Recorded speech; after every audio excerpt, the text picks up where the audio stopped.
I'm told the number one fear people have is speaking in public. It's the one fear I don't have. Join me for the Love Speaks series, where we leave fear behind and we speak love. Loving our story, loving speaking, doing what we love, loving each other, and loving ourselves. Our stories are what connect us and make us better humans. So join me and my Love Speaks friends for some stories, some laughs, some inspiration, some speaker tips, and some unexpected truth.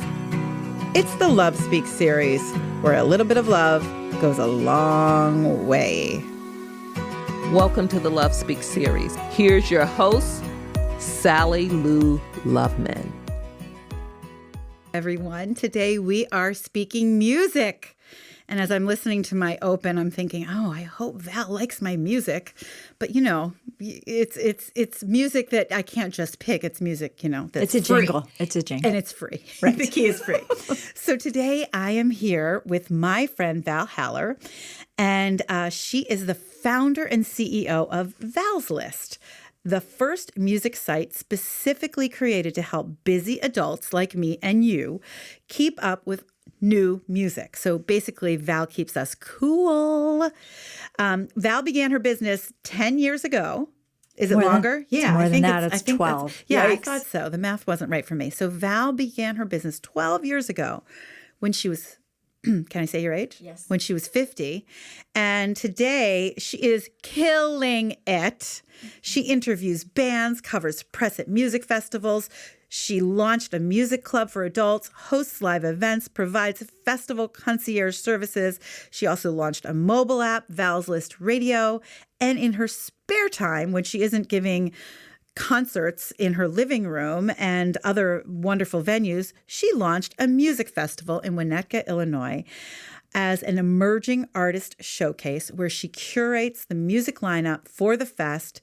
She lives her brand, and she is the coolest woman I know, and that is why she is my friend, so I can be cool too, and you can too by listening to Val. I am so grateful that you're here today. Thank you so much. And oh my God, I hope I can you're gonna be live great. up to this. I just want to say I'm so glad I'm on your list. You know, to be on Val's list, I thought when I heard that, I was like, who is this woman? I love how ooh, you got to be on the list. But evidently, the list is for anyone, correct? The list is for everybody. So tell us about that. I am very, very inclusive person. You are. And so the list originated as my playlist. So every week it was about the new bands that I put on the playlist. My playlists were they were my signature list. They were 13 new tracks that you probably haven't heard of. And then I always put track 5 and 10 would be a vintage oldie. Something. And who are those? Who is a must? Those are basically the bands that I grew up on. So I'd always throw a Petty in or a James Taylor or anybody, because I have a very eclectic, wide range of music taste. You do. But it was always, those were always meant to draw you in or feed the comfort zone of people who are like, I don't know if I like new. Right. So I always wanted to put something familiar in there. I believe, honestly, that if you want people to try something new, lead them with something familiar. Oh, what a great soundbite. You know, we were talking a couple days ago and you were like, what are we going to talk about? I go, I don't care. I don't know. You speak in sound bites. I'm good. Like, that was a great soundbite. And it's true. the truth. The familiar always brings you in to say, okay, I'm not scared. I can listen to Lake Street Dive, which happens to be my favorite new emerging Very good. artist, but they're not even emerging anymore. They're hot. They're really hot. Who's top of list right now for you? Well, oh my God, you can't ask me that. I have too many new bands that I love, but I know. And you're like a mom, because we'll get to that, but like, you know them, like they love you. You are their I know goddess. them because so many of them play in my home or sleep at our house. Right, which I can't wait to talk about. But I have so many new bands that I love, and every day there are new emerging artists that are pushing out something new. And in this day and age of the internet, so many artists can just produce and put something out on the internet. They don't even need a record label. Right. Right. So the challenge for me, just like us sitting here, I don't need a producer. I have a podcast. You can do I know, anything you go, girl. you want. You did it right? yourself. Yep. I got nothing backing me. It's just me, and that's what people are doing. You found this amazing space. Wherever we are, this is the coolest little cave We're in at downtown Mystery Chicago. Street Recording Company, and I knew you would like it because it's got filled with guitars and cool things. It's It's a music Very cool. feeling. But that is what you just said is like, if we have a talent that is very love speaks, and I'm going to ask you, how is love speaking to you today? So that's your next question. But right now, how cool is it that anyone can go out and do what they love and do it on their own? They don't need to wait to called on to say, hey, we're going to represent you. Well, I think of two things. Back in the day when I was growing up, if you had an idea and wanted to launch it, you probably needed to know someone. Yes. You needed a connection or a contact. Nowadays, all you need is an idea and a computer. And I'm quoting Seth Godin, who's my favorite marketing guru. He said, nowadays, you need an idea and a computer, and you can launch something, Right. Which is basically what I did. And my whole career and all of these cool things that have happened are sort of an accident. No, I have to write a book believe that. someday called Accidental Boomer or Backstage Boomer. The whole thing's an accident. I like There's a Band in My Basement. It's my favorite book title. Please write it for me. Just write it for me. We've coined that. So I love it. I hope to do that or a reality show or something fun. Well, But I would love to watch anything you do. I love watching your stories. Congratulations on getting on stories on Instagram. I'm very proud of you. Oh my God, It's not easy they're for us. terrible. No, they're good. They're they very suck. good. No. And, They're funny. My marketing person tells me all the time, like, it was good. No, it was good. And I said, it was so raw. Like, I honestly don't know what I'm doing. We want, and you are raw. You're so real. When I met you 2 years ago, I went to see you speak. So I know a lot about your story just from that day. But then I started like celebrating anniversaries. Like, I've known you a month. I've known you because I think we met on like March 1st. And I'm like, I've known you a year.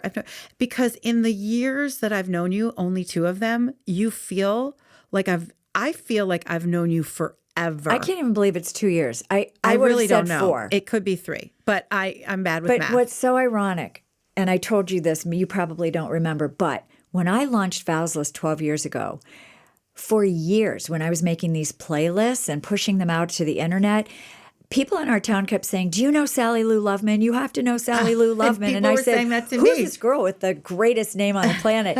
And they said, she's with Oprah and blah, blah, blah. And, of course, my team was like, you've got to get your playlist to Sally Lou Loveman. And I'm positive that I burned CDs and put them on your doorstep.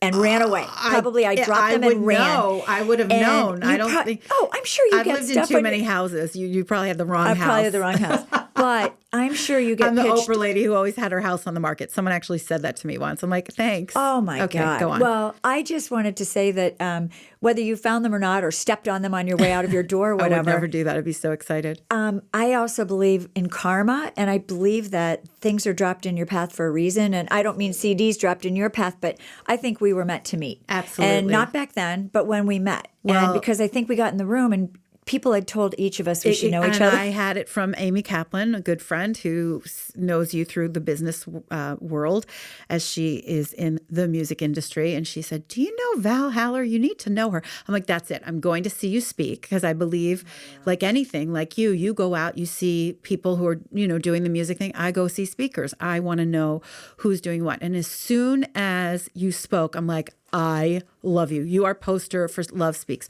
So tell me about, you're 50 years old. You start this business because you, as a teenager or even younger, 6-year-old Val at Thanksgiving. So take us from 6-year-old Val to 50 Val. People always ask me, are you a musician or did you start at a record label? Nope. I am a fan in the audience, but a really big fan. So for some reason in my genetic makeup, I feel like there should be a soundtrack to everything you do. Right. So Isn't there? I thought there was. Well, there is I in hear my it. brain. There Mine is in my brain. So I've been a huge music fan. I think music sets the mood. It hits visceral parts of you that elevates a mood or comforts you when you're sad or motivates you when you have to do, whatever. I think music plays a lot of roles.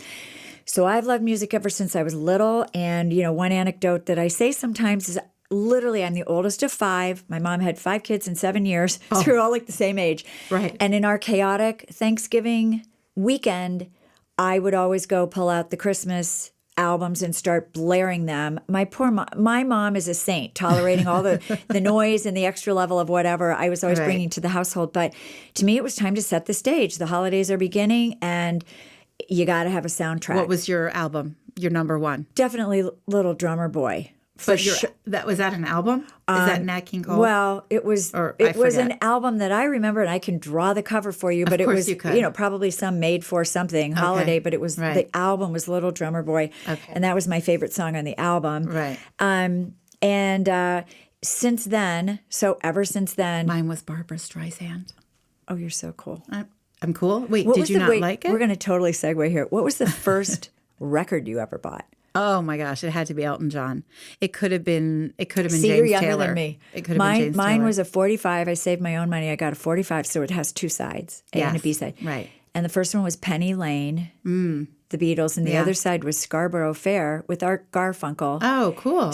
Which is really weird because it's two different artists, oh, but know probably we did the same record label. Right, exactly. I have to look that up. That's interesting. But anyway, so music, I love music all the way up. I was always the music go-to person. You said. I feel it. You feel it. And I've always said that, and it sounds so corny, but it's extremely visceral for me. Well, I believe in senses, and when we open up our senses to say, oh, this feels good, I see, I hear, I taste, I smell, that's where you need to live. That's where everybody, when an environment sucks you in and pleases all five of your senses, make a career out of it. And you did, but it took you a long time. Well, and it's why it's easy for me to pick artists that I think are going to take off, because I have to have that visceral reaction. Right. There's so much good music out there, and so much of it's really beautiful, but I'm listening like, is this marketable?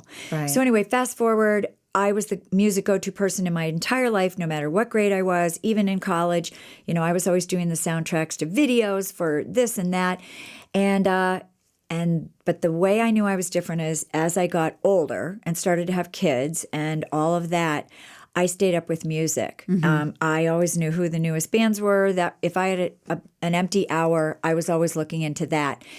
But none of my friends were. Right. And even their husbands weren't anymore because everybody got busy. Right. And then 2003 is when iTunes launched. Okay. And that's the year that I'm convinced that a whole demographic of adults just went dark. Yes. Like we fell into an abyss because Yes. not only did We they had to not get know what albums to buy or who was the hot new artist, they didn't know how to digest the music anymore. Or even get it. Like the technology of it That's was what I like, mean. Oh, no. They didn't know how to consume it because all of a sudden Right. everything went digital and people were busy.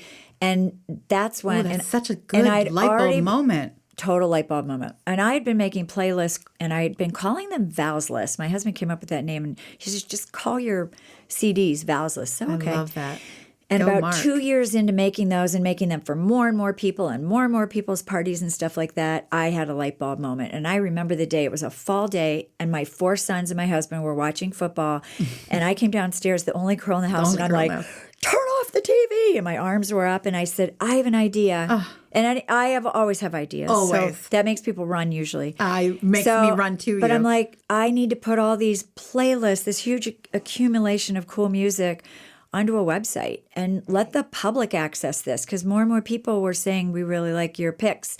So that's what I did. And it was Isn't my that college cool? student, Peter, who called me one day from college, and he's like, because I didn't know how to launch a website. This was Right. 12, 13 years ago. And he called me one day and said, Mom, you can be an iTunes affiliate. You can hook your website to iTunes, because how do you get around the licensing? I can't go to record labels and cut a deal. Right. So I became like the boutique store that attached to the big iTunes music store. I was the one who was like, try this, try these bands. Right. Just like a boutique would say, try this outfit, right? Right. I'd done all the shopping and the searching and the listening for months and months on end. So that's how I launched. And then from there, like a bunch of crazy accidental things happened. You can say accidental all you want, but I think that when you are 6 years old and you feel something so visceral like music or anything that may be, whatever, fill in the blank for those listening, whatever that is, and it follows you, it chases you, you chase it, and suddenly you're taking your curated CDs to college with you, and now you're making playlists, and now suddenly you have this light bulb idea, like everything I've been doing is for this. And then Absolutely. You got smart about it. You have a husband that supports you and says, here, let me help you. You've got 4 cool boys that can help you be cool. But then all of a sudden you're kind of cooler than them. Oh, no, they'll never say They'll never say that. In Just fact, tell the story about the band. When I launched the business, they used to walk like wherever we'd go, say we're going out to dinner or something, my 4 boys would walk behind me and like go, is that Val from Valslist? They totally diss me. They still do. My kids do the same thing to me. I think way down, they're probably proud of me. And if they're not, at least I think they've learned a lot. Absolutely. Because they've watched an old-fashioned idea sort of grow the old-fashioned way. I don't buy likes, or I don't even know how to buy likes. Yeah, I don't know how to buy followers. Yeah. I just really am. I'm probably like a hippie in a North Shore mom's body, 60-year-old body. Well, but your 60-year-old body, for the listeners who can't see you, and I will post a photo on my social. Stop. It's pretty gorgeous. Oh, God. Yeah, well, I feel like a little old hag. She's wearing white corduroy jeans, or I guess that's not right. White corduroys. No, they're corduroy jeans. Jeans. Jean, I think of denim and a gray cable knit sweater with her long blonde hair, and she looks adorable. Okay, well, wait. You're in and boots, a black skull cap, the coolest glasses, the coolest shoes. We should be reversed. I'm the music industry person. I want your outfit. Super cool. Trust me, you're perfect. But one of the things, though, I have to say about me is I've been very entrepreneurial since I was little, too. That's the double side of me. Mm-hmm. I always want to do everything the other way. Right. Nobody can tell me what to do. I'm not a follower. Right. I'm sort of proud that I'm not a follower. I'm not super out there, but I definitely think outside the box. You do. The minute anyone says, no, this is how we do it, I'm like, ooh, you don't know. Like, I'm probably going to now go the other way. I've been in meetings with you. I get it. I know you. I know you. But I think that's where the discovery comes about, or the new ideas come about. And you dream a lot. You dream in taglines. You think in taglines. I feel I'm that super because word nerd. You're a word nerd. I'm a word nerd. Right. So how does that help you with your business?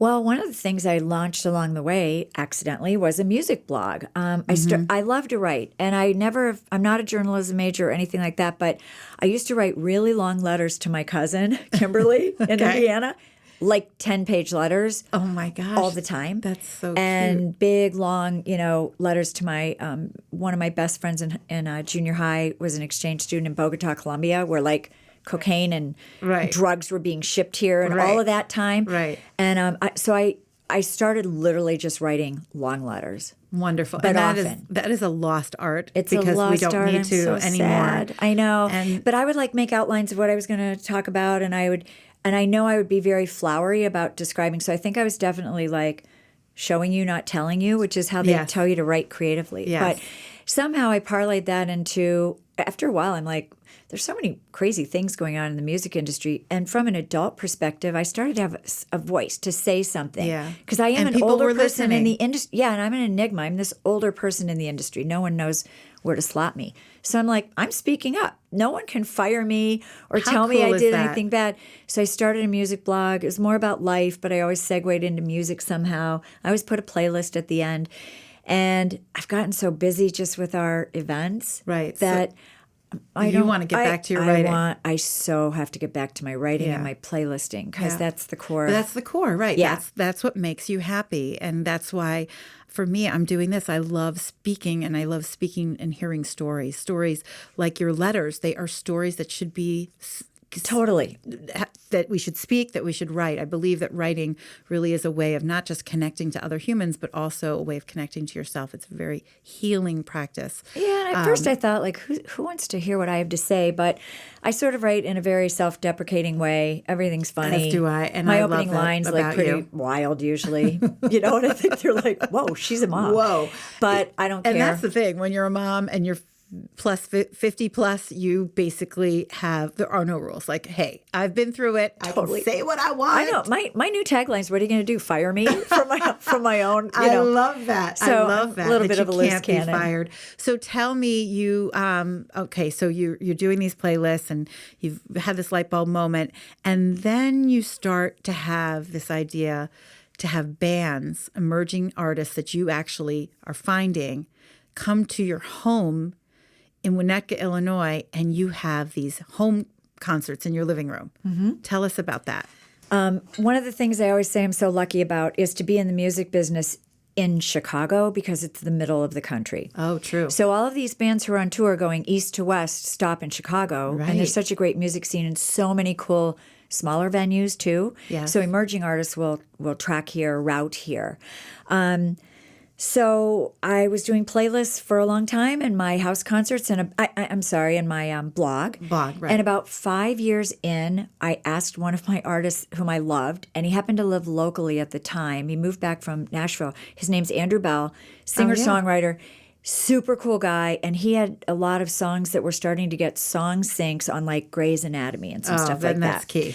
And I got brave one day. I'm really brave in this business. I do some really badass things that I sort of can't believe I do. It's because I'm not it's afraid. in your DNA and it is your love speaking. You can't not, there is no fear when you know you're in your purpose.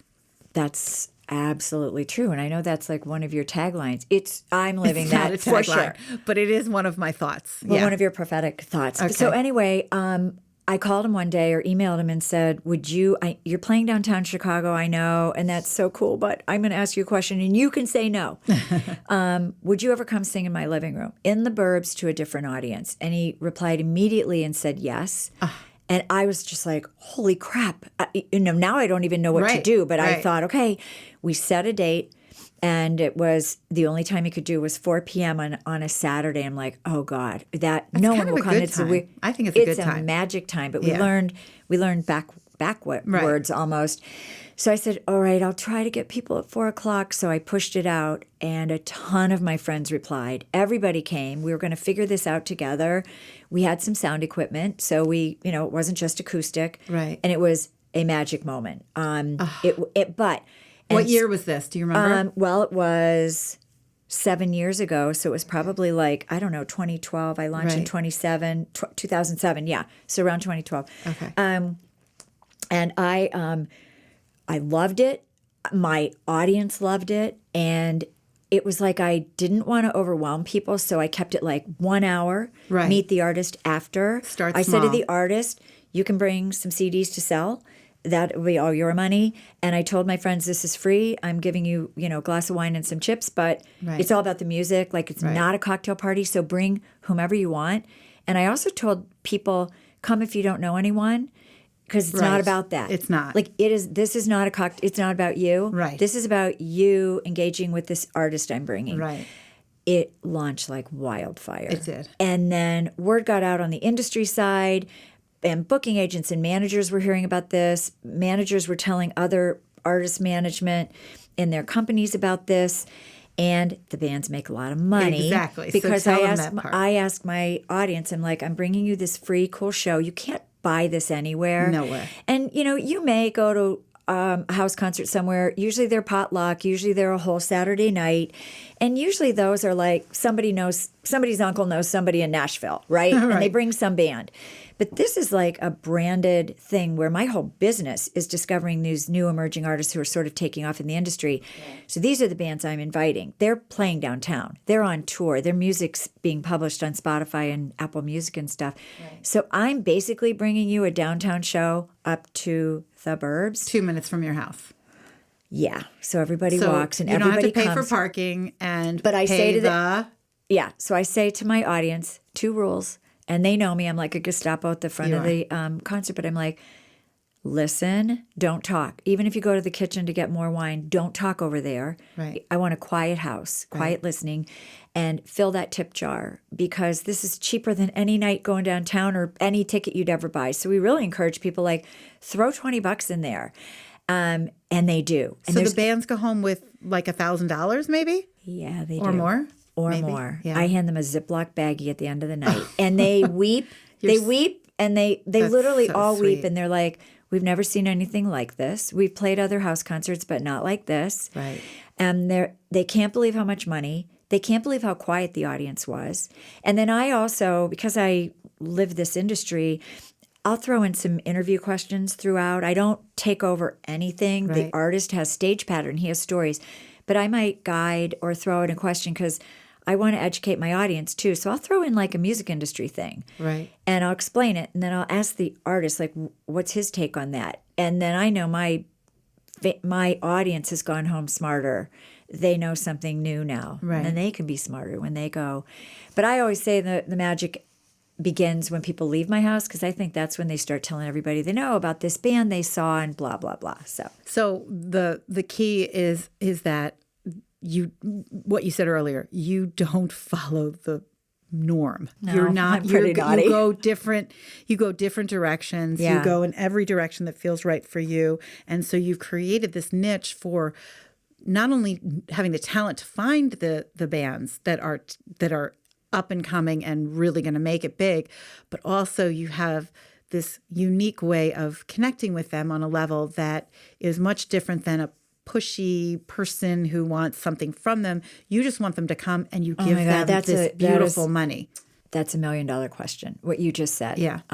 You're so smart. I'm really not.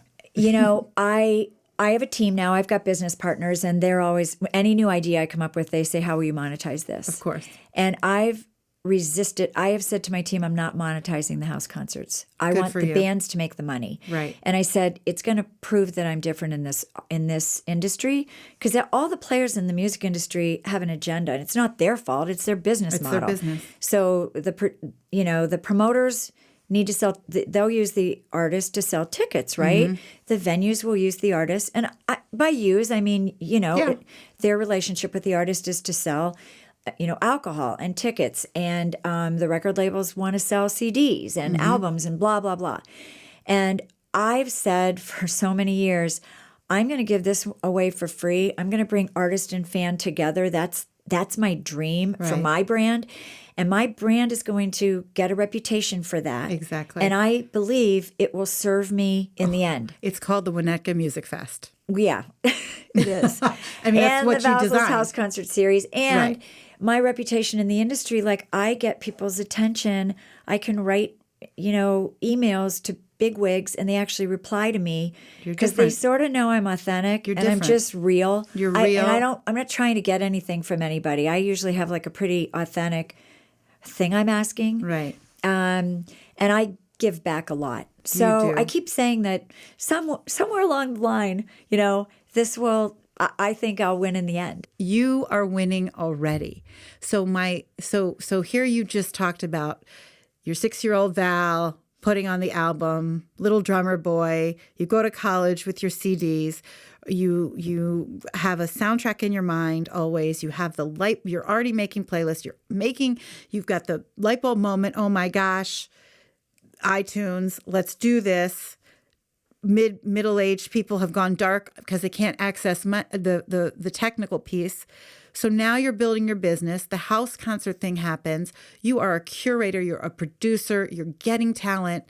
And then tell us about the Music Fest. So a guy in our town named Scott Myers, who's amazing. He's a retired guy from Accenture, actually. He's a visionary. He was involved in Chicago's run for the Olympics and stuff like that. So he's a visionary, and he's also a really great operations guy. Mm-hmm. He can take 1 million people and 1 million moving parts and place them into a really high-functioning machine. So he came to me one day, because he comes to a lot of my house concerts, and he said, how would you like to do this bigger? And I'm like, yeah, because my Valslist brand is worldwide. Mm-hmm. So my blog, and when I wrote for the New York Times and stuff, I have a worldwide audience. But my live events are mostly Chicago, of course. Although we've expanded the House Concert Series in Denver and so on and so forth. Like, how? One of my business partners lives there, and she started house concerts there with her friend Daphne. Daphne works for a radio station there. Okay. Anyway, they were already doing house concerts in a simpler way. Do you book the bands? Or we do share they do acts all the time. Okay. Like when I have them at my house, I send them to Denver. When you're routing to Denver, go there. I hook them up with Kirsten and Daphne, and they do the same thing. They raise a lot of money for them there. We feed the bands. The bands sleep at our houses.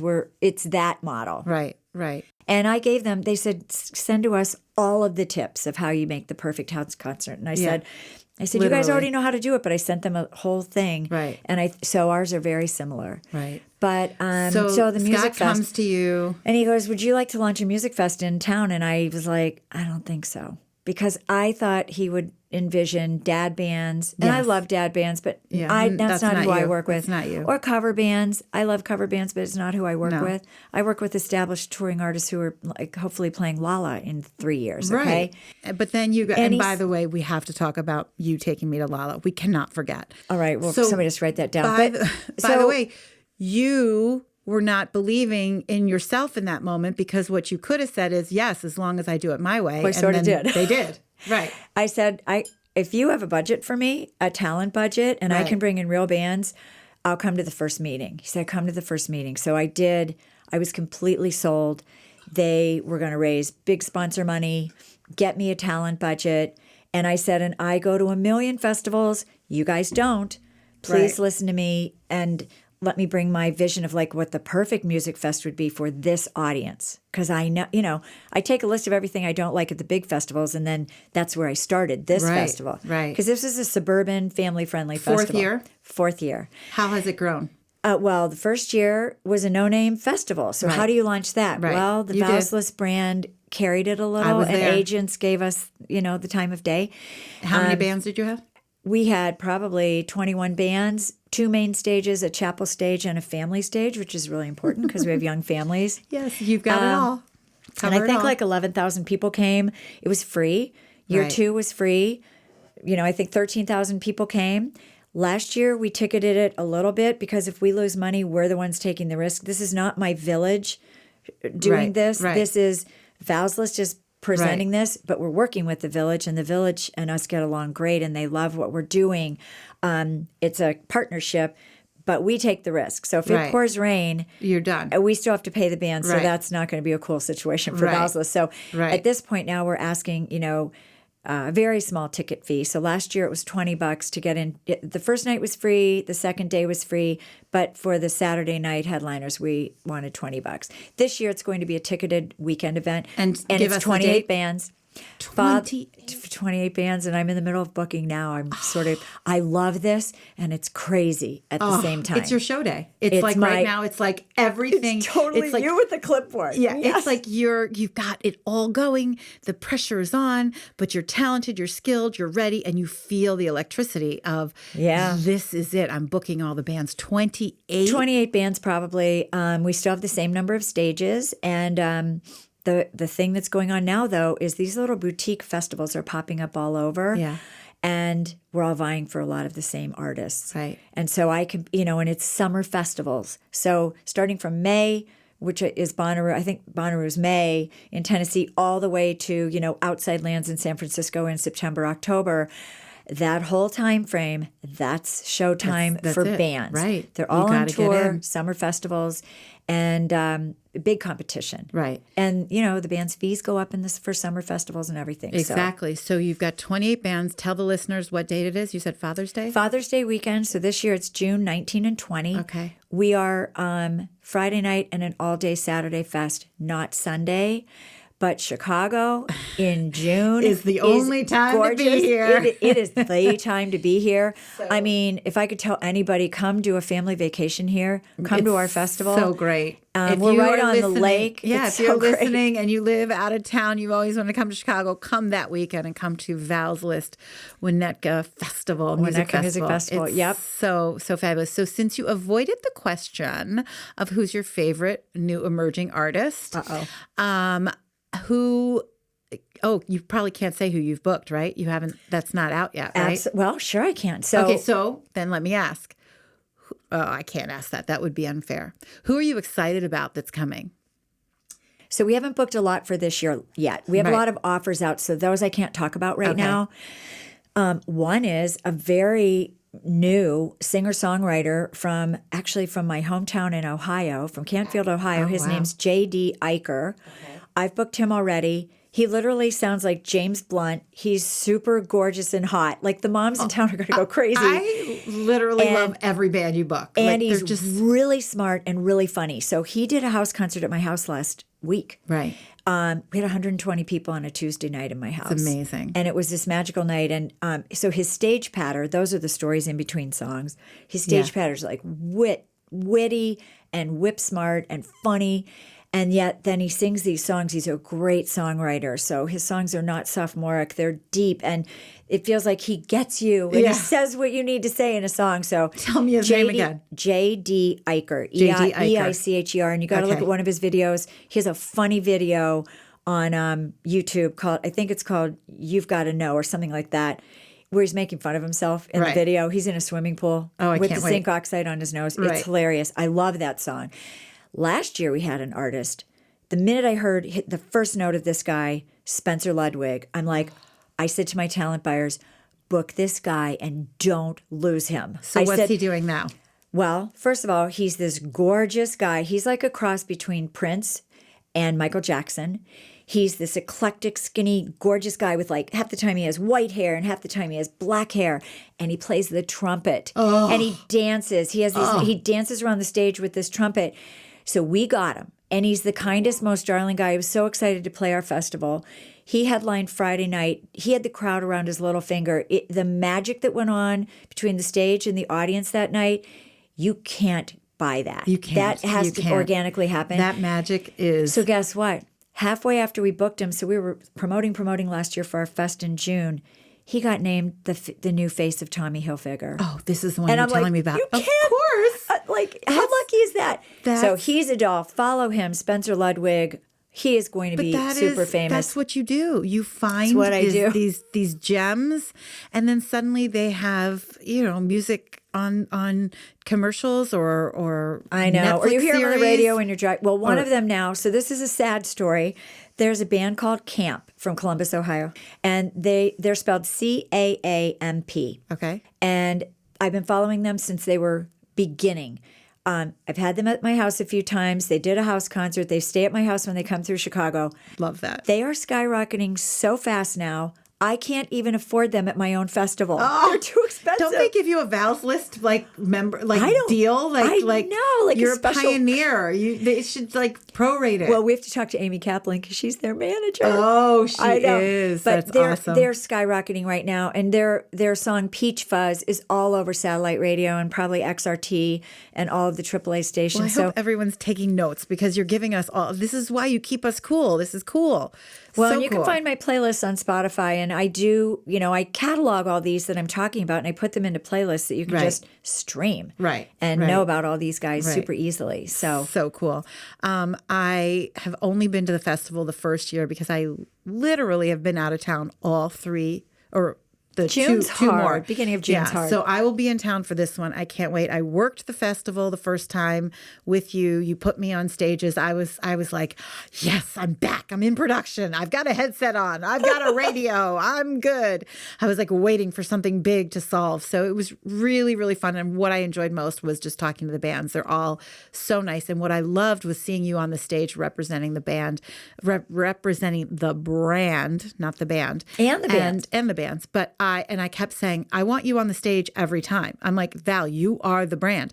I want to see only you. And you're like, I'm one person. They push me. My team pushes me up. They want me to introduce every single act. I do too. And I do because I'm like the band's mom. Right. They call me Mamapalooza because I care about them so much, and I care that the stage is full, that there's a million people out there watching them. Your audience is such a big, important thing to you, which I think is so why I also love you. They're half of my equation. Yes, they are. It's you the can't, bands, you can't, and I can't do anything without the fans. Without an audience. And I love the way you produce your audience. As an audience producer, I see that the way you do it. It is all ages, ethnicities. It's just everything. It's like I don't like music. I like music. I only like hip hop, and I only like pop. But you know what? You brought up a great point. I'm trying to be the music brand for the people, for the everyday person. Right. There's a lot out there for the super fan. We all know. Definitely. We all know where we can go and what music websites to go look at and follow. But I think that's only 25% of the population. I think 75% of the people out there are just regular music lovers. Right. It's like, don't tell me the name of the band. I'll never remember. I'm probably not going to go downtown to a show. But I want to know those bands, and I want those bands on my playlist at my party. So how do I get that? We're so busy. You are making it so completely efficient for us busy people. Right. And trying to make you hip and let you know a couple new bands so you're not always playing, Beach Boys or James Taylor at your parties, which are great, but Wonderful. There's so much new music. There's so much new music. I love that you say on your website you are distinctly human. Well, that Valslist is distinctly human music curation. Yeah. Who came up with that word nerd? My team came up with that. Actually, my oldest son came up with that. He's super brilliant and he's super into what I do. He lives in Berkeley and he has a website startup there. They're living that Silicon Valley thing out there. Right. But he actually built our website. And one thing, the buzzword nowadays in the music industry is human, because it's been that way in every industry. It's in my book title. I love it. Human. But there was an interruption in the music business, and that was algorithm. And that's the opposite. That's the computer. Yes. That's the computer side of it. So like Pandora, which I love, they ask you what kind of music do you like or who do you like? Right. And then they have a computer algorithm that generates then 12 more songs that sound like that. So that's one way to discover music. It's a genius way. Genius. And I love Tim Westergren of Pandora. I'm the opposite. I don't use any computers to figure out what you might like. Right. I'm a human picker. So I'm listening to all the new bands out there going, that one sounds like Bob Dylan. I think people would like that, or that one has this new electronic ambient vibe that a lot of people might not know about now. Let's put that on my list. So I'm the human being picking every track on my list. So, and now the industry's coming sort of back around to the human DJ. You know what? And because the computer's sexy and stuff, but it can't tell you everything. And after a while, it starts to get boring because then it all starts to sound rote. It's not unexpected. It's just expected. So I'm really proud of the human side, and I have a big team that helps me now. I don't let most of my team touch the music side. I'm still sort of like a little sound bitch there. That's okay. I love hearing like, what do you think, or who do you like, or who are you listening to? But whatever goes on my list, I gotta love. That's your jam. That's you. You can't. You're the brand. You're the picker. Right. You are the human who took me to Lollapalooza, and you took me to see, I can't remember the full name, Greta Van Fleet. Okay, I always call that band Greta Van Susteren, but that's okay. That's okay. People call me Valerie. People call me Valerie. It's Valerie Haller is my name. They call me Valerie Harper or Van Halen sometimes. Well, so Van Halen isn't, or it is Van Greta, Halen's, but the Greta Van Fleet band sounds like they're sounding like Led Zeppelin. Led Zeppelin, not Van Halen. Okay. Yeah. So Led Zeppelin. They were awesome. So let's talk about being human beings at Lollapalooza with all the other human beings at age 50. My thing is I wore Spanx. I have children who've gone to Lollapalooza. I have girls. You have boys. I have one boy. I know what the drama is of what to wear, what tube top, what bralette, what short ass panty. You should see the trains, the kids going. You see them getting on the trains with all their booty hanging out. And so now at 57, I went. It was the first time I'd had tickets years ago, and I had a little railroad, little detour, couldn't do, sold my tickets, and I'm like, I am going to Lollapalooza. You said it was a bucket list. With Val Haller. So I picked you up, and I said to you, but we're not going VIP. Right. We're going in the fields with the kids. Right. And I said I won't push you deep into the crowds because I don't like to be deep in the crowds either. I don't either. But when I picked you up, you had the cutest outfit in the world on. I was wearing Spanx. No, I didn't pick you up. I met you there. Oh. And when you walked in, you had the cutest outfit on. I'm like, oh, God. We have cute pictures from that day. I'll post we'll post it on social. But let me just say, I didn't just go one day. I went 4 days. And by the fourth day, it was like 100 degrees. Oh, Val, I'll see you there. Like, maybe I will, maybe I won't. Like, I was like, I've got this. But you taught me, you gave me the confidence. And I think that for anyone, all I thought about was teenage, drunk kids in a crowd. No, thank you. In 100 degrees in Chicago. But they I think do you it found it so was different well. on the other it side. Was so different. I loved going with you. And so if you want to do something, find someone that's cool and interesting in your life that can bring you with them, and then suddenly you're the expert 2 days later and you're like, cool, I got this. Well, and I've done a couple years where I've taken groups of 50 to Lolla, and one of the things I do first is I prep you beforehand. So I give you lists talk of about like Val's list. It is a that's Lollapalooza a killer Val's list. I know. Yes. I should put that out every Summerfest season. And then but your little backpacky or fanny pack it's of like what to bring. what to bring, what not to bring. That's Go is equally Girl. as important. Remember Go Girl? Oh yeah, I used those it the are whole time. Those are the urinals. Tell the people about Go Girl. Okay, so Go Girl are these little, they come in rubber, plastic, or paper, disposable. They're like little funnels that you use to pee in standing up. So They're if so you have to brilliant. go into a porta potty, you don't have to touch anything or anything. You just do literally that, and you equality. You go to the bathroom equality. like a guy. It's awesome. And then you throw it away. And you think you're going to get it all over you, and you don't. No, you don't. I was putting I don't know how I actually rinsed it because mine was not paper. It was plastic. I know, but rubber. you had a Ziploc bag, Yes, and you I shove did. it back in there, I and did. you don't care about stuff like that till you get home. And you wash everything. Right. But so I prep you, and I give you names of bands, like listen to this band, we're going to go see them. We're going to go see them, and I tell you what to bring and what not to bring.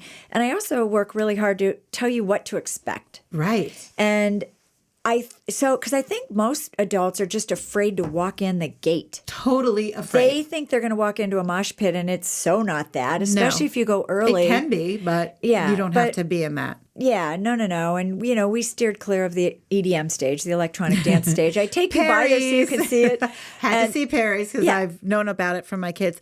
But we actually, my husband and my daughter, Marin, met me, and we went and saw Bruno Mars, and I got deep into the crowd, and I didn't care. That his performance was phenomenal. Yeah, you were brave by then. Well, I had my husband with me, so that wasn't so bad. But phenomenal. I know. When you go performance. deep, we call it going deep, because I tend to stay back, or I'll go on stage left or right, way to the side, and you can still see the stage really well, but you're not like in the mosh pit. Yeah. If you're brave enough to go in the mosh pit, or say for a big headliner that you've always wanted to see, you really become one with the the fans. It's a nice group. And it's actually like sort of calm in there. It's a weird-ish. Yeah. But once the music starts going, you're like this live cell. I know. Well, you're fandom. all moving together. I, of course, spotted the where they set up all the cameras and the jib and the equipment, and so they have a whole production area and the audio board and the lights, and so I knew the camera operators. So I was I was next to his fence so that if it went crazy, I was going to leap over the fence and go into his area. So this is how my mind thinks. No, for moms, I mean, for any adult, I think boomers or adults' number one fear is claustrophobia. Yeah. I know you say it's speaking. Speaking's first, but claustrophobia, because I interviewed so many adults about going to a big music festival, and the first thing is can't stand the crowds. Right. Can't stand the crowds. Well, and we're so you in gotta Chicago, have your escape and there's a route. lot of scary things to think about. No one's going through Are we going through mags? Oh, we are going through mags. Yeah. We go through magnetometers at Lollapalooza, so that's good. They have to do that now, unfortunately. But as long as you have an exit strategy, and the thing about Lolla that's so great, it's in the middle of our downtown. So if you want to leave and go to a Starbucks and come back, you can. If you're in if you're at Bonnaroo or some of the more, you're in a field somewhere, it's not as easy to exit for a minute. But where does your confidence come from? I took a detour. My heart. Oh, that's beautiful. And that wasn't a preloaded question. No. You caught me there. But, I know, I totally caught you. But the loud and clear is my heart. Yeah. Like I didn't even have to think. That's so weird. Yeah. No, it's obvious to me, but that's a great answer. Yeah. I just feel like if I'm this passionate about something, just go for it. Yeah. There's always haters, and there are always skeptics. Well, you got to get through that, because people must roll their eyes all the time at me. I know my kids do, but they love me. I'm sure your kids do the same. My and God. it's hard for us midlifers out there doing cool things. And it shouldn't be because you get older that you can't do cool things and you can't do your dreams. For me, I am like, the time is like, the clock is like, go, go, go. I want to write a book. I want to write another book. I want to do my podcast. I want to speak. You know what I always say? I always say, like, I hope I'm going to live a long time, because I still have a whole bunch more to do. Whole bunch to do. Do.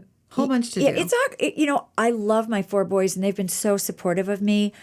But they know me as their mom. Right. So I'm always dancing across this Catholic school guild or something. Right. But I'm a mom first. Right. I'll always be a mom first. And your grandmother. And I'm a grandma now. Maggie, she's two. But so I don't ever want to rub their nose in too much what I'm doing. Right. I would rather show them the casserole I made than tell them like what band stayed in our house last night. Because honestly. you're cool. But tell the listeners, because I heard you do this on the radio show, tell the listeners about the story about the emerging artist who was this. Tell the story. Well, it's a double story. One of my sons called me from college once and said, Mom, there's a band you have to know about. And I said, who? And he said the name, and I said, oh, I've got them on a playlist. I put them on a playlist last year. That son, I think, was mad at me for like a year because he didn't get to be the one to. A kid wants to tell their mom or their parent, for God's sake, what new band. So I made a note to myself, I'm never doing that again. And if they say a band now, I sort of act like I haven't heard of it. And I just roll over. You are a mom first. I wouldn't be able to do that. I'd be like, oh, please. I know, you're great. Please, I know that. You have daughters. I have boys. I guess they're that's just sort true. of like, they're sweet. You have to handle them differently. Yeah, they don't dish it back to me. So, but then one day last year, my oldest son called me up, and he's got a daughter now, and he's been married a couple of years and stuff like that. And he goes, Mom, have you ever heard this band called Darling Side? And I go, Andrew, yep, I have, and they've slept in your bed. And he was like, what? Because these bands who play house concerts for me sleep over. Right. And we eat with them, and we have breakfast with them. So, but that was pretty funny. That's the best. That is the touche mom moment. I know, and I didn't mean to just touche him, you but had to. It just rolled out. You I'm like, had damn, to. I did it again. That's I didn't mean to, but yeah, the band stay at our house, and we get so much talking done about. That's why you're different. Nobody's opening up their houses. And for the music festival, you have all of your friends, of which you've asked me, and maybe this year, can I do it, please? Because I'm in town. Absolutely. Well, it's not even our you friends. Host the bands. No, it's families people, in our town. A lot of boomers who have empty rooms are like, we'd love to host a band. Would love it. And we tell you how, because the bands don't want to be. They don't want to be overwhelmed. Right. They're introspective and quiet, and they might want to write or sleep or nap, so you got to let them alone a little. Alone. But when we tell the booking agents the bands stay and host family homes, they're like, what? I think they think it's couch surfing. Yeah, like in some. Very we're different. Like, no, it's a little Winnetka. different. Yeah, you might stay at a house on the lake, right? Or and these families like adopt these bands as their kids and tell them you can stay at our house whenever you come through Chicago for infinity. Like, we're so adopting it's not just a one-time deal, just like you. I know. If a band is coming through, they're going to stay at your house anyway, whether they perform or not. Exactly. I tell the band, you know what? We're not your sexy audience. We're not downtown at Shuba's like, right. But we're your lucrative audience. We're your paying audience. Lucrative. Right. We're like the patrons of the arts. Right. We grew up listening to music and paying for it. Right. The kids are really important. My kids are a very important audience to these bands, but they're not buying CDs and and a lot of them are probably, talking and making noise during the shows too. So that's what I want to talk about before, because we only have a few minutes left. So, and I want to get a couple quick questions. So a couple minutes on your Just Listen tagline and what it means to you. So funny. My best friend growing up is a big PR person, and way back when I launched Valslist. Or is that your sister? Well, I have a couple best friends from growing up: Becky, Denise, Amy. Denise is a big PR person. She helped me come up with that tagline. I love taglines. I know you do. I am a word nerd, which I told you, and my kids are like, if you come up with another tagline, they're going to talk about taglines at my funeral for sure. It might just be a list That's of. why I love you. Are there other people out there? Please let us know if you dream in taglines, because I can't. That's how people are everything. Count sheep before they go to sleep. I literally was last night because I want to do a second book called Joke, and I'm trying to think of the tagline. So if anyone I will knows, so help you. Okay. No, and today I was like, Joke or die. I was like, oh, wait, that's already there. Funny or die. Okay. Oh, whoops. Well, but so Denise came up with this tagline when we were sort of brainstorming, Just Listen. And we adopted it. And 12 years later, it's still Just Listen. We have other taglines like Playlists for Busy People and all that kind of stuff. But Just Listen, no matter how the business has grown, whether it's a live event or a playlist or my blog, it's Just Listen. Just listen to the words, listen to the lyrics, listen to the show. So, killer tagline. Love it. And it is sort of like, just Go, listen. Even Denise. if you don't know what my music sounds like or what we do, like, just listen. Right. So when you are at your house concert, you ask people to Just listen. just listen. I do. And it can be a little like, what? What are you talking about? But why is that important to you? Well, I tell people at my house concerts, when you hear a quiet show, a listening show, you'll never want a noisy show again. right. You will and be it's not converted. because you're old, right? Absolutely not, because I've got young people in my audience too. It's because music was meant for listening, and music's like one of the only things left anymore where you buy it, you pay for a ticket, and then you go in and then you talk really loudly. Like, you wouldn't do that Right. at a speaker series or a seminar. But with music, you add alcohol and you add friends and you add groove and Right. you add a beat, and then all of a sudden, American audiences especially have gotten really sloppy. Right. We're really rude. Right. European audiences are not. Right. And every band I talk to tells me that. Right. So somehow we've just gotten a little bit too wrong with us? we've gotten me-centric. Or we've gotten like we have to document this show instead of be at the Well, show. that's the other problem. So, one of my Do new you tag- also have phones away? I don't care as much about that, but I'm like, don't watch the whole live show through your phone. Exactly. But one of my newest taglines is engage with the stage. I love that. And that's sort of like a brutally, Right. I love it's A call just to action. The lean in, the listen, Yeah. engagement. You But are really thinking about your audience as much as you are thinking about your band. Yeah, if you're talking during a song, whether you're listening to it live or whatever, you're only hearing half the song. You're hearing the Yeah. melody and the beat. Yeah. You're not hearing the lyrics. Right. And some of these artists have so much to They're say. too good, right? They're too good. They're too good. How is love speaking to you today? That's supposed to be my first question. I never get to it till the end. It's got to now be my last, but it's not going to be your last. Well, it's pretty damn magical that Sally Lou Loveman is speaking to me with headphones and these very cool mics. Can we They're live like here? those big disc mics. I know. Can we live It's here? like really, yeah. We just belong I would love in this, to. this I know. whole scene. The gift of gab. We would never shut up. How love's speaking to me today? Actually, I'm loving myself today, and I'm loving my business team who supports me. That's so great. Because my business is it's growing a lot, and we've had a lot of growing pains, more with me, because as I've gotten busier with the operation side of the events, my passionate side, like writing and playlisting, has faltered a little. And Now I'm on your this big team- campaign this fall to bring back my blog, bring back my playlists, get in my quiet head again, and your team ignore allows those you. guys. Your team allows you to do And that my because they pick up team- where you. Well, and they tolerate me because I've got like 2 suits and a suit and a half on my seat, and then I'm the hippie. I call them the suits and I'm the hippie. They hate when I do that, but they have to run the business side, Right. and I'm this whirling dervish who's I know. A team is what we all need. I work without a team. I have a few people that I hire out from time to time, and Julie, who runs my website, who I love and adore. And Allie, who's helped me, she's my millennial must, and she's helped me so much with branding.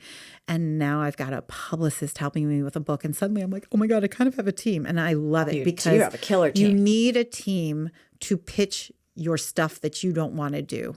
And so that you can get to the meat and potatoes of what you do. So I'm loving And I that need your a team is growing. I need a team who lets me do what I want to do. And so my husband and my business partners, they're like, we'll take care of the other. You go do what you need to do. And then my kids and their wives who love me even with this crazy life I do, Right. and let me be a mom at the same time. I mean, honestly, I can't do it without all Life of their is support. good, Val Haller. Life is good. it's a little That's nuts, what but it's- makes me really attracted to you, because you're so positive. You're such a creative.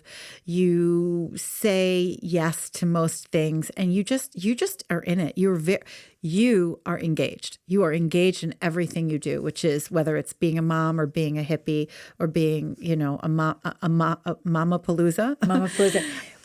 One little last thing is I changed one word in my vocabulary literally last week.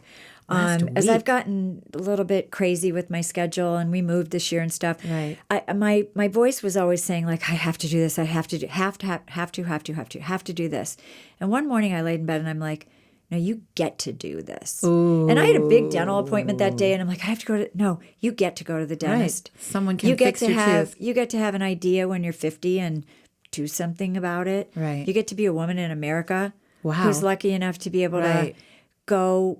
I don't know. It's true. You I get think it's not like the have grateful to. thing, but I get to do some of these things. And we great. all, I think if we change the word in our head, What a nice shift. That's a great, might great be a great tip. way to look at things. I'm going to work on that. I'm going to do it. I'm going to do it. I haven't told you this, and I don't have the story straight, but I'll just tell you the feeling I had. I was at an event at in Highland Park at the day house working. I'm saying this wrong, but it's a great, wonderful space for kids. women to work. No, it's there's a term for it that I'm not coming up with, but it's it's like a WeWork, but it's a boutique and it's I was wonderfully confusing local. it with the one they launched for kids after school. Sorry. No. Okay. And there was a panel there, and I was there at a wonderful new platform that a friend of mine launched called Next Collective. And there was a woman speaking on the panel, and she was talking about her mentor. And she was talking about you. What? Mm-hmm. Who? And my whole body, I don't remember her name. She's young, and I want to say she worked at Spinergy, which is a Could it be spin. Sharon Riley? Probably. Who works really with me? cute and young, and she works with you. And she asked you for Oh, coffee, my. and you said yes. And it's always been her. I have chills right now. It's always been her thing that she's always making playlists for people. Probably at 6 years old. Oh, my God. And I she love went her. to your music festival, and she went, I need to meet this woman. And she called you. She was daring. She was brave. She and wrote me an email. Now I remember she wrote me an Yes. email, and the subject line was, "What have I got to lose?" Yes, that's the girl. That's the girl. Sharon Riley. That's She Sharon works with me Riley. now. She's one of I my. know. She's one of my She told me. bookers. So she's telling the story, and then she's talking about it, and I'm like, she has to be talking about Val Haller. And then she said your name finally, and I was like, I got up to Oh, her at my the end. I God. go, you have no idea. She's my friend, and I totally get it. But how wonderful! She's got nothing to lose. She emails you, and you say yes. What did I just say? You say yes. You're engaged, and now this woman who Wow, would never be able to work in the music business because she has no connections, came to your music festival and said, this is what I want to do. It feels good to me. And she feels music like you do. If she didn't, you wouldn't have her booking. She totally. Oh, she's the best. She is so creative cool and is fun. that? But it was the what have I So- got to lose? It was that raw. Yeah. Like, it's like she was speaking your language. That's what made me notice her email out of millions of others. Well, you're supporting her, do things the which other way. means, right, you're supporting her. And how great is that? I was just had the chills all over my Oh body my when she God, was Sally talking. Lou! So I'm that so was really I have to cool. call her when I leave. Yeah, you do. And I I've had- been meaning to tell you, so I had to have a podcast to tell you. But I like that you're just finding out for the first time. We are going to be ending. I knew we can't even have phone calls that are 5 minutes. So I knew the Absolutely. hour would go fast. I'm so grateful that you were here. But really quick lightning round of what you love the most, because this is Love Speaks. What is speaking to you, your favorite season that you love? Fall. Of course, sweaters. Yes. I know. Covering the cellulite. Covering everything. Covering everything. Favorite type of music that you love? Not band. I would say right now, electronica. Ooh, what is that? Not EDM. No, it's different than EDM. EDM's more dance, electronic dance pop. Electronica is a little bit ambient chill, but it's electronic. There's something about it. I love to write to it when it's playing in the background. Okay. It's a calming How factor. do I find that on Spotify? You can look up that genre. There's so many hybrid genres now, but you can look up electronica and Electronica. Okay, I'm going to do that. As and then one. Spencer, and I've got a whole list. you do. And I have a list too, so you can tap into more there. Valslist. What is your favorite word that you love to say and use? Oh gosh. I mean, there's so many, but Probably idea. idea. I bet you. Okay, launch is a word. Launch is You're always launching something. yeah. Yeah, and people probably they'll run if they hear me say launch. Launch. Do you watch TV ever? Or I'm stream? watching more TV. I love What are you at loving? night. Mark and I are starting to eat dinner on TV trays and watch love our it. show. So right now you're and 100% old. And because I'm And not so a am I. follower, I'm always behind. I'm Yes, always like yes. a couple seasons behind. me too. So right now we're watching Shameless. Oh, that's good. Holy crappers! Holy that thing crap. is so wound up. I And, know. and then if you dare say let's watch the next one, I'm almost half Can't stop. nauseous because it's so wound up. I know. But you can't stop that Netflix. It just like, okay, let's go. Let's It's just do like it. reading a book. I love these miniseries and stuff like that because it's just like I got to get to that next chapter. Right. So, right, but we right. really are enjoying our TV in Right. the evenings now. That's nice. What do you love the most about yourself? Oh gosh. Having a different idea, probably. That's probably boring. Not being expected. Yeah. Being unexpected. That's my favorite word. But probably just doing it your way. Actually, I'm going to take that one back. Okay. I forget what the question was, but it was what do you love the most about yourself? I love my mothering.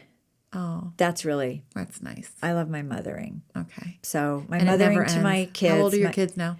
They're 28 up to 32. I have Wow. 4 boys, 32, 30, and 2 28-year-olds. Let Twins me tell at you the all, end. if you could just be in this room, you have no idea. You look like you're 25.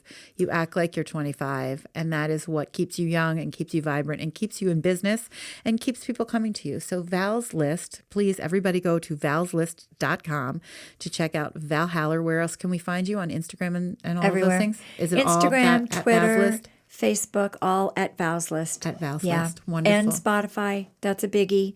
Yeah. We're cleaning up a lot of those playlists and bringing back some oldies.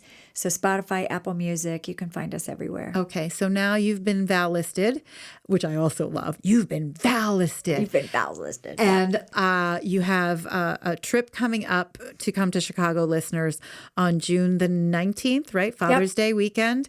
And you have people to look up, which is, you mentioned Spencer. Say his name again. Ludwig. Spencer Ludwig. J.D. and Eicher. J.D. Eicher with his video. Caamp, in the pool. C-A-A-M-P. Caamp. And they played on, not Jimmy Fallon, but they played on one of the late night shows the other night. I'm like, we'll never get them at our fest now. Never. They're too big. They need a Val's List price. They So do. you've been Val listed. You're cool now. So am I, because guess what?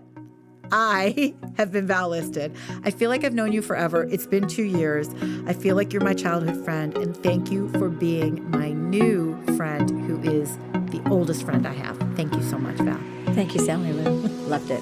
Thank you. I have loved speaking with you today, and I want to speak with you more. So follow me on all of my social platforms at Live Love Speaks on Instagram, Twitter, and Facebook. And if you want more stories like the stories we speak here on the Love Speaks series podcast, go to lovespeaks.com and pick up a copy of my new book, Speak. Love your story, your audience is waiting. To step up your speaking game and your human game. Check out my blog while you're there. Sally Lou Loveman is a mom, speaker, author, former audience producer for The Oprah Winfrey Show, and founder of Love Speaks. Each week, Sally Lou and her crew have a conversation about how love speaks in their lives and how it can speak in yours.